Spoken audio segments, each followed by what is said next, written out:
Hello les amis, je vous retrouve pour une nouvelle vidéo sur le basket en NBA et je vais poursuivre mon habitude, c'est-à-dire de suivre les résultats des San Antonio Spurs avec les statistiques de Victor Wembanyama. Et donc cette nuit, donc en date du 1er décembre, les Spurs ont perdu malheureusement une 13e fois d'affilée. Ils ont perdu chez eux contre Atlanta Hawks 137 à 135, c'était très serré. Donc je vais revenir les amis sur bien sûr le résultat de ce match avec les statistiques des joueurs. On verra ensuite le classement des Spurs. On verra les stats de Wemby avec ses meilleures performances, les stats dans ce match. On verra les stats de Wemby en saison régulière. Ensuite, les stats de Wemby dans l'histoire des San Antonio Spurs et aussi avec l'histoire des Français en NBA, une histoire qui évolue constamment parce que ça évolue même pour Wemby, mais ça évolue aussi pour des joueurs qui sont encore en activité. Je pense à Nicolas Batum, Rudy Gobert qui ont des meilleures performances, qui évoluent à chaque fois qu'ils jouent des matchs. Et donc, les amis, vous voyez, dans ce match déjà des San Antonio Spurs contre l'Atlanta, Atlanta a gagné 137-135. C'était hyper serré. Victor, il a fait un très bon match malgré une petite douleur à la hanche. 21 points, 12 rebonds, 2 passes, 4 comptes, 2 interceptions. Et donc on va voir plus loin ses stats. Et on va revenir déjà sur le résultat du match. Alors vous voyez, au premier quart-temps, les Spurs menaient 35 à 26. Le deuxième, ils ont perdu 36-31, mais ils menaient encore à la mi-temps de 2 points. De 4 points. Ensuite, ils ont fait 39-39 au troisième quart-temps. Ils menaient encore de 4 points et ils ont perdu le dernier quart-temps 36-30 et c'est sur la fin qu'ils se sont fait dépasser malheureusement. À noter donc Jérémy Sauchan, il a fait 33 points, 8 rebonds, 6 passes pour les Spurs. On a Keldon Johnson avec 22 points, 11 rebonds. C'est des valeurs sûres. Vassell, le sixième homme, 25 points, 4 rebonds, 4 passes. Enfin, les Spurs ont été plutôt bons. J'ai pas mis les pourcentages là pour l'adresse, mais bon, c'est pas grave. On a côté Atlanta Hawks, Trae Young qui fait un match extraordinaire avec 45 points, 14 passes décisives. Vous voyez, c'est hallucinant. Bon, par contre, au tir, à 3 points, il a fait 2 sur 9, mais au tir, il a fait 15 sur 29. Et c'est vrai qu'il est grandement artisan de cette rencontre pour cette victoire. 24 points pour Dejounte Murray, qui est un ancien des Spurs, justement. Victor, donc de son côté, 21 points, 12 rebonds. Bon, il a joué 29 minutes, il pouvait pas faire plus, c'est dommage, il manquait pas grand chose et c'est une 13e défaite d'affilée. Donc au classement, les Spurs sont toujours en dernier avec 3 victoires et 15 défaites.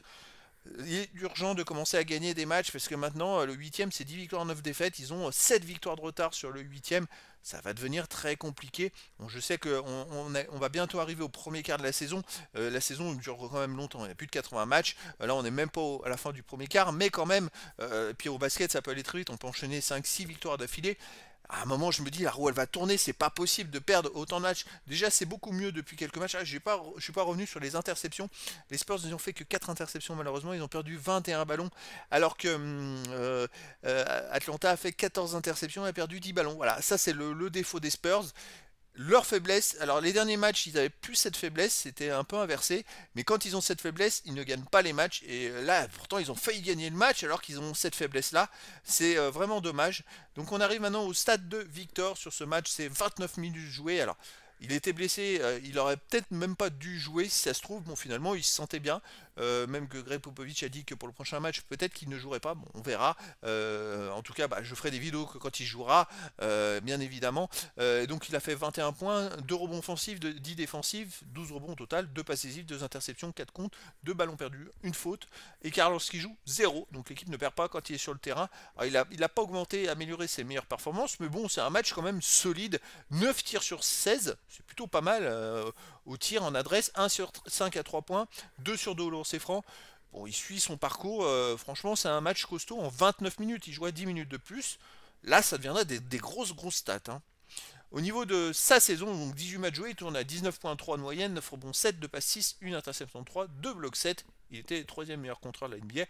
C'est vraiment pas mal, franchement, c'est très intéressant pour la suite. Vous voyez, à part à 3 points, il tourne qu'à 27% au tir. Mais bon, enfin, il a 19 ans, enfin 20 ans, puisqu'il est, il est noté dans les stats à 20 ans, mais il va que progresser parce que à cet âge-là, à part les LeBron James, toutes les grandes stars ne faisaient pas des stats aussi importantes, hein. Allez comparer Jokic ou d'autres joueurs, alors peut-être Doncic, mais encore, je ne suis pas allé voir. Mais voilà, c'est quand même assez exceptionnel. Attendons, quand il va commencer à maîtriser, qu'il aura affronté toutes les équipes, tous les styles de jeu, tous les adversaires, qu'il va commencer à se sentir comme chez lui, qu'il va prendre ses aises et qu'il va y avoir des automatismes, je pense que ça sera pas du tout pareil. Alors ça, NBA History, bon bah c'est un peu long, je vais bientôt vous proposer ces stats-là. Maintenant on va revenir sur les stats de Wemby dans les San Antonio Spurs. Alors les petits points jaunes là que vous pouvez voir dans les classements, c'est le classement à 20 ans, 21 ans, et au général, j'ai mis 20 ans parce qu'il est classé dans les 20 ans, même s'il n'a pas encore 20 ans, mais dans les stats il sera classé dans les 20 ans. J'ai mis 21 ans parce qu'au moins ça rapporte sur l'année prochaine, donc ça lui laisse un an et demi pour pouvoir battre des records, et puis le général aussi, voilà. Alors les petits points jaunes, c'est le nombre de places qu'il a gagné depuis le dernier match. Donc il gagne tout le temps des places. Bien sûr, plus ça va avancer, plus ça sera difficile de gagner des places. Mais par exemple, maintenant il est à 49 contres. Je prends les contres, c'est important. Il a fait 4 contres dans ce match-là. Il en a 49. Il est deuxième meilleur contreur à 20 ans derrière Mark Olberding qui en a 59. Il est plus qu'à 10 contres d'être le meilleur contreur de l'histoire des San Antonio Spurs à 20 ans. Donc ça, c'est pas rien. Et même à 21 ans, je pense qu'il y a un moment, il va pouvoir faire quelque chose. Alors, moi, j'ai un mauvais écart, c'est 69. Non, je pense pas. Je pense que c'est un peu plus que ça. Je reverrai pour les stats, mais voilà. Et je pense qu'il va quand même marquer l'histoire. Après, j'aimerais bien qu'il ait la chance de marquer dans d'autres stats. Pour l'instant, il joue pas, il n'y a pas beaucoup de temps de jeu. Je pense qu'il doit être préservé sur la longueur de la saison. Il était légèrement blessé à une hanche. C'est très important que sur la suite de sa carrière, je pense que Popovic, il va le tester, il va vraiment le faire en sorte qu'il n'ait pas des grosses blessures, voilà, qu'il puisse jouer un peu comme Tony Parker, hein, et tout simplement pour qu'il soit performant, qu'il continue de progresser et qu'il soit performant sur la longueur de la saison. Au total de rebonds, il a gagné une place. Maintenant, il est 7ème à 20 ans. Bon, le meilleur, c'est Mark Olberding qui a 874. Lui, maintenant, il a 174. Victor, il est à moins 700. Donc il revient. Donc ça devient très intéressant. Il faut pas tenir juste de l'écart à 21 ans là, qui est pour moi qui est tronqué. Il y a un bug là dans l'écart à 21 ans. Ça sera à revoir. Mais sinon pour toutes les autres stats, voilà, ça continue sa progression. Hop, allez, maintenant on arrive. Les stats de Wemby dans les Français, l'histoire de la NBA.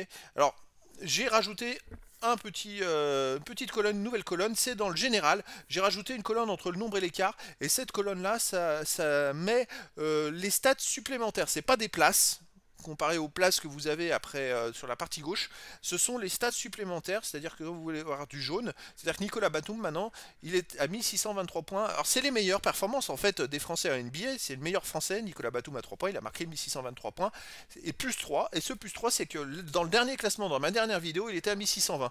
Donc c'est vrai qu'on a des joueurs en activité qui continuent de perforer et de faire progresser les meilleurs stats de l'histoire des Français. On a Nicolas Batum et Rudy Gobert, qui, vous voyez, qui a pris 9 rebonds offensifs en plus, 20 rebonds défensifs, et je crois qu'il a joué 2 matchs, en fait 29 rebonds, et aussi qu'il prend des contres. Donc c'est ça qui est intéressant, c'est que c'est très vivant, ces stats sont très vivantes, elles vont continuer à progresser dans le temps, et donc sur les Français, Victor, il continue sa petite progression. Bien sûr que Tony Parker, il a commencé en NBA, je crois qu'il avait 19 ans, donc forcément à 20 ans, il a déjà des bonnes stats. Donc Victor, il va avoir, je dirais, il va falloir attendre un an ou deux qu'il commence à gonfler ses stats. Là, c'est vrai que c'est pour une comparaison face à des joueurs qui sont dans leur deuxième année de stats, c'est plus compliqué. Mais vous voyez, il continue sa petite progression un peu de partout dans les Français. Et donc, la première stat à surveiller, les amis, ça va être quand même les contres, où d'ici 4-5 matchs, il va devenir le meilleur contreur français de l'histoire à 20 ans, même peut-être moins parce qu'il lui manque que 2 comptes pour battre Juan Petro. Et là, je vais pouvoir commencer à mettre, je pense, que je vais rajouter un onglet sur ses meilleurs, sur ses records. Je sais pas si je le mets dès le début ou pas. Je ferai un onglet spécifique. On va noter tous ses records, toutes ses premières places. Je pense que ça pourrait être sympa de suivre tout ça et de surveiller tout ça. En tout cas, surveiller les comptes. Dans 2 comptes, il sera le meilleur contreur 3, on va dire 3 pour battre Juan Petro à 20 ans de l'histoire des Français à NBA. Et dans 10 comptes, 11 comptes, il sera le meilleur contreur de l'histoire des Spurs à 20 ans. Donc à surveiller. Allez, prochain match les amis, et prochain match ça sera tout simplement le 2 décembre. Donc alors 2 décembre, heure française, je précise bien, à 2 heures du matin, parce que aux États-Unis ça se jouera le 1er décembre au soir. Et donc demain les amis, ça sera la suite, et les San Antonio Spurs jouent à New Orleans Pélican. Donc ils jouent à l'extérieur, en espérant qu'ils puissent enfin gagner un match.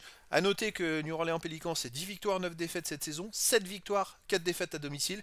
Et les Spurs, 3 victoires, 15 défaites, 2 victoires, 6 défaites à l'extérieur.